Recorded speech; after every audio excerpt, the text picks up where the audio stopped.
may 10,000 pesos ka and gustong-gusto mo na mag-trade. Ang tanong, okay na kaya yan? Kasi, kung maniniwala ka sa ibang content online, yung parang isang deposit lang, pwede ka nang yumaman. Maglagay ka ng 10,000 pesos ngayon, tapos next month, 100,000 pesos na yan. That's exactly bakit ginagawa ko tong video na to. Kasi, instead na bigyan ka ng unrealistic expectations, ipapakita ko sa iyo kung ano talagang itsura ng isang 10,000 pesos trading account. Paano kung manalo ka? Paano kung matalo ka? Magkano ba talaga ang possible na wins or losses? At ang pinaka-importante na tanong, worth it bang magsimula sa 10,000 pesos? Ready ka na ba? Let's go! So, nagsimula ako, nag-try din ako niyan, $200. Eksaktong-eksakto, $200. Hindi ko naman goal na maging 500k yun, maging 100k. Ang gusto ko lang talaga magkaroon ng extra pera or what. Hindi ko rin alam kung gaano kahirap or kadali yung forex trading. So ending, mali. Nasunog yun. As in, naging zero siya in less than a week. Okay? So with that, unang-una, bago ka mag-deposit ng kahit na anong amount, kailangan alam mo yung purpose ng deposit mo. Okay? Hindi pwedeng purposeless. Kasi kung walang purpose yan, mangyari lang din yung nangyari sa akin, which is nasunog lang. Ang pinaka-purpose, supposedly, kapag first time mo magde-deposit is, aralin muna. Kumbaga, yun yung pinaka-tuition fee mo. Huwag mo expect na magpa-profit ka at huwag mo rin sunugin yan. Okay? So, kapag nagpasok ang $200, i-feel mo lang yung market. Feel mo yung mga talo mo. Feel mo yung mga panalo mo. Sa umpisa, maging emotional ka. Gusto mo mag-revenge trade, ayan, maging self-aware ka sa mga ganong emotions. So yan, dito na tayo ngayon sa charts. So naalala ko dati, naglagay rin ako, nagsimula pa lang ako noon, $200, no? So, wala naman purpose yun. Kumbaga, naglagay lang ako. Hindi ko naman inisip na magiging 1 million yun. Hindi ko rin inisip na masusunog yun. Basta wala talaga. Naglagay lang ako, nagtry lang ako. Ending, wala pang 1 linggo, naubos. So, very important for me na kapag magde-deposit ka, dapat may purpose. And usually, kapag nagsimula ka pa lang, ang pinaka-purpose niyang first $200 mo or 10,000 pesos, mukhang 12,000 pesos na ngayon yun, yung $200, is to learn. Kumbaga, tuition fee mo yan. Okay, hindi yan yung papayaman sa'yo muna. Hindi yan yung susunugin mo. So, ang goal niyan is tuition fee. Yan. So, papakita ko sa inyo kung ano yung itsura ng 1% per trade. No? And also, kung conservative ka, pwede rin ganito yung gawin mo. 1% per trade muna. So, replay tayo. Ang gagawin lang natin, punta tayo sa 1 hour time frame. Ayan.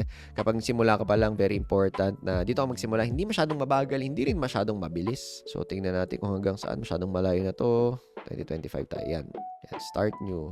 Yan, August tayo. So, kung wala ka pang idea sa mate formula, marami tayong videos about dyan. So, hindi mo na magtuturo ng mate formula ngayon. Tatry lang natin kung ano mangyayari sa mga trades natin. Ayan. So, syempre, dito tayo magsimula. And, tignan natin. Disclaimer lang pala, hindi ako ganito mag-trade sa totoong buhay, sa realistic, no? Kasi marami tayong tinitingnan na mga factors pa bukod sa mga tinitingnan ko dito. Alright? So, 1% per trade muna. Ayan. So, tignan natin kung baba. Ayan, baba nga siya. So, dito tayo pumasok. Check natin dito hanggang dito. 1.5.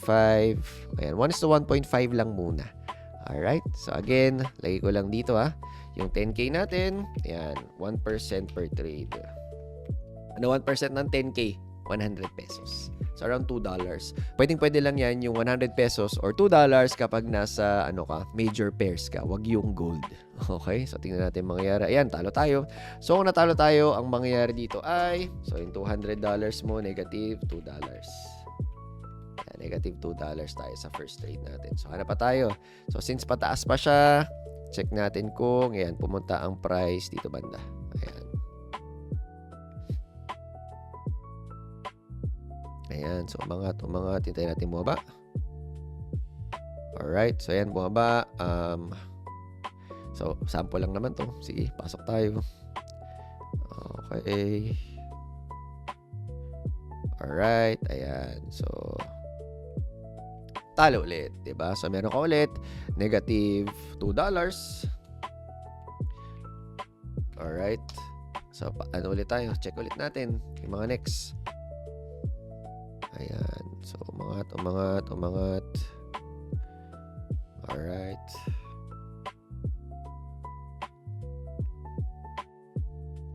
Okay. So, nag-iba na po ng direction yung market. So, hintayin natin na umangat siya. Ayan. So, try natin dito. Ay, puti na, hindi tayo pumasok kasi umangat bigla. Okay. Ayan. So, pag may mga impulse move, ayan. So, kailangan mintayin mo na medyo kumalma yung market. Tignan mo. Pangat, baba, di ba? Ang gulo. So, kung titignan nyo, ranging siya. Hintayin natin muna. Relax lang kayo. Alright. Ayan. O, sige, pwede tayo pumasok dito. Try lang natin. Alright. So, short. Ayan. Dito. And 1.5. Okay. So, talo ulit. So, negative. Saan na yun? Negative. 2 ulit. So, hintay tayo. Panalunin na natin tong susunod. Okay. Ayan. Okay. Sige. Alright. Sige, dito na lang. Banda. And 1.5.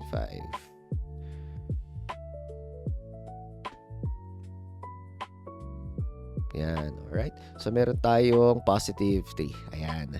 So, kung titingnan nyo, syempre hindi na natin malalaman kung everyday ka ba may trade or hindi everyday. Pero, ayan siya.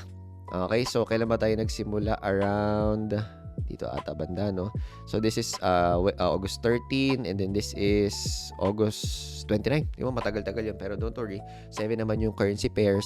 So, mas marami naman yung trades mo kaysa dito. No? Pero let's say ito lang. Ayan. So, ang total mo, hindi pala negative to, positive to. Total mo is, after 4 trades, is 97 USD. Alright? So, ayun siya. Siyempre, 1 is to 1.5 and 97 USD. Yan, sige. Try natin i-break even, para ano tayo. Ano pa tayo yan? So, parang, ayan. Yun, ganda. Panalo sana yun. Hindi ako pumasok. Ayan, okay. So, ay, buti na lang. Papa siya. Sige, try natin. Huwag tayo papasok dyan. Okay. Okay, so nagkakagulo pa siya. Ayan.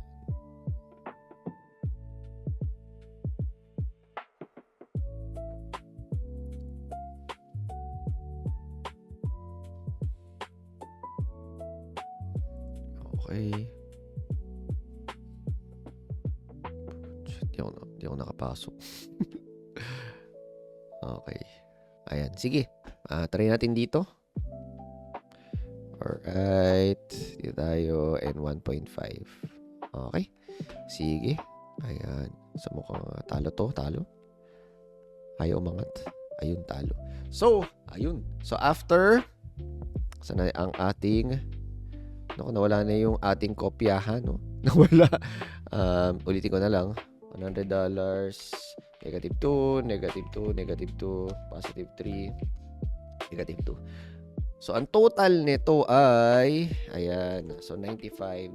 So, may mga losses ka, pero hindi ka naman nasunugan talaga, diba? So, matagal-tagal kang masusunugan sa 1% per trade. So, kaya very important kapag nagsimula ka pa lang, ganito yung risk management mo. Pero kapag nagkakaroon ka na ng consistency, ayan, kumbaga, ang win rate mo is nasa 80%, 70%, and kapag mas mataas yung RR mo, 60%, ayun, pwede. Yan, pwede ka na magtaas ng risk mo. Like, for example, yan, pwede natin gawin, meron tayong, sorry, ito, $200 pala to guys, sorry, 200 USD.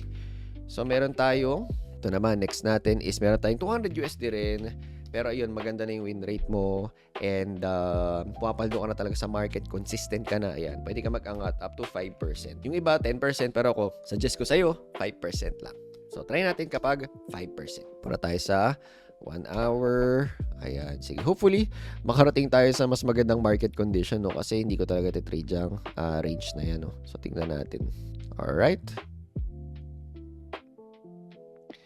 Ayan. Sige, sige, sige.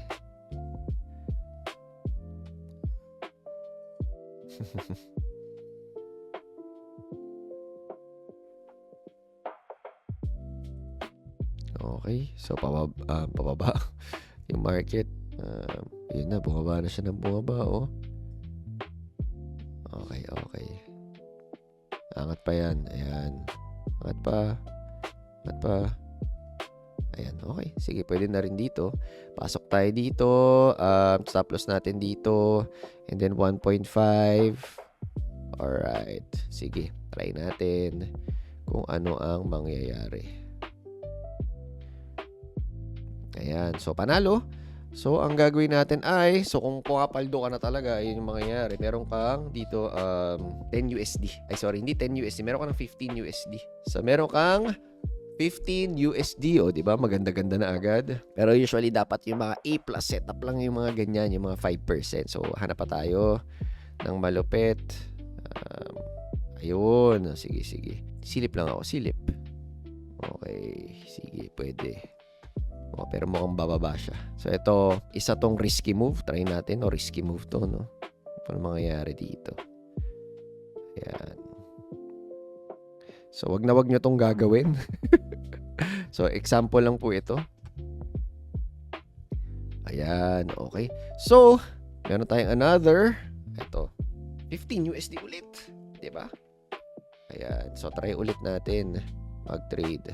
So, again guys, hindi ako ganito mag-trade. And marami pang ibang factors na tinitignan ko bago ako pumasok sa isang trade. Alright? Pero at least para makita nyo lang yung kung paano yung pinaka-risk management niya. Ayan. Okay. Sige. Ayan. Ayan. Sige, try natin to. Try natin ito. Ayan, pasok tayo dyan. Ito, tapos 1.5.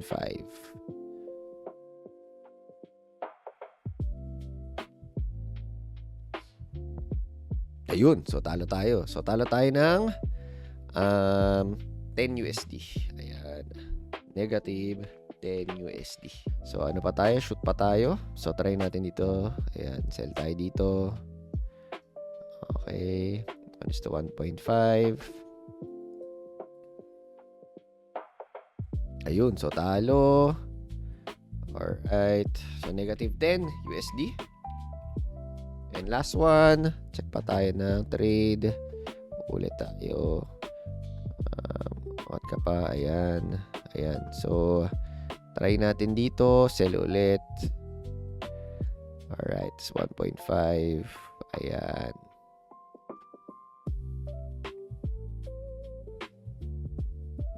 Ayan, so panalo.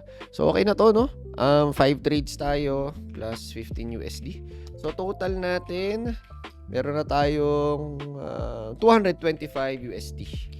Ayan, so kung titignan nyo, masaya siya dun sa part na to kasi yung first 2 trades mo panalo. So, grabe yung pagtama sa psychology mo kapag sunod-sunod yung talo mo kapag ganito kalaking risk. So, I really suggest itong 5% para lang siya sa mga matataas ng win rate, advanced na, and alam na talagang ginagawa nila. Hindi na sila naging emotional sa trading nila. So, compare natin. Tingnan mo yung dalawa. Same lang naman na capital.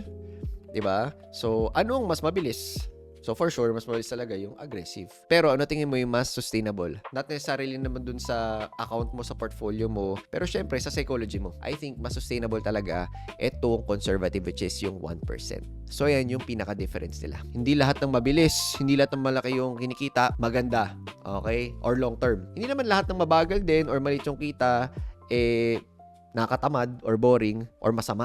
So, para sa akin, ang lesson dito is pwede ka magsimula sa 10,000 pesos. Of course, pwedeng-pwede naman talaga. Hindi mo kailangan ng malaking account para matuto. Ang pinakailangan mo muna is experience. Lesson number 2. Pero maging realistic tayo Yung 10,000 pesos na account or sabihin natin around $200, hindi designed para palitan yung monthly income mo. Or hindi rin siya designed para ma-times 10 mo siya, no? At yan yung mga maling expectations sa sumisira sa maraming beginners. Kasi syempre, feeling nila trading, dami kumikita, gusto nila agad, income. Pero again, anong pinakailangan muna nila? Skill. Syempre, discipline, mastery, di ba?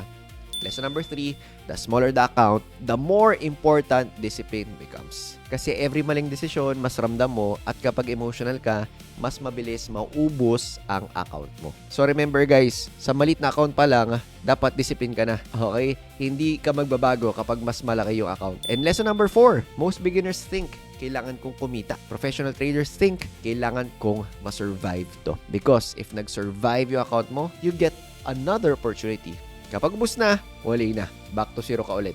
And for sure, tamang-tama yun sa psychology mo, sa confidence mo. And lesson number 5, here's what many people don't realize mas importante ang skill kaysa capital. Kasi kahit bigyan ko kayo ngayon ng 500,000 pesos na account, kung wala kang system, kung wala ka pang skill, hindi mo pa na-master, medyo all over the place yung psychology mo, posible na maubos talaga yan. Pero kung may skill ka, kahit may ka magsimula, may foundation ka para mag-grow.